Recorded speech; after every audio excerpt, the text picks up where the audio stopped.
তাআলা তার চরিত্রের সার্টিফিকেট হিসেবে বলেছেন, ওয়া ইন্নাকা লাআলা খুলুকিন আযীম, নিশ্চয় আপনি মহান চরিত্রের অধিকারী।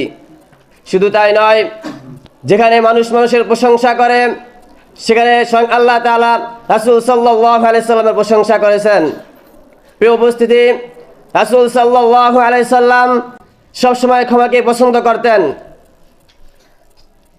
তায়েফের ময়দানে যখন রাসূল সাল্লাল্লাহু আলাইহি সাল্লামকে কাফিররা পাথর মারতে মারতে রক্তাক্ত করেছিল, রাসূল সাল্লাল্লাহু আলাইহি সাল্লাম সারা শরীর ক্ষত বিক্ষত, তখনও তিনি বলেছিলেন, হে আল্লাহ, আপনি তায়েফবাসীকে ক্ষমা করে দিন।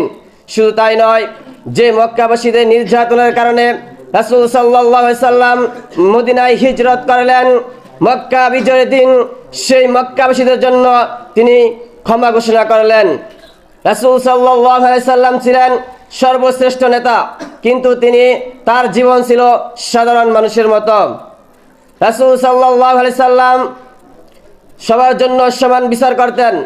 চুরির ফয়সালার ব্যাপারে তিনি বলেছিলেন, যদি আমার মেয়ে ফাতেমাও চুরি করত তাহলে আমি তার হাত কেটে দিতাম। হযরত আয়েশা রাদিয়াল্লাহু তাআলা আনহাকে জিজ্ঞাসা করা হয়েছিল যে রাসূল সাল্লাল্লাহু আলাইহি সাল্লামের চরিত্র কেমন ছিল, তখন তিনি বললেন যে তার চরিত্র ছিল কোরআন।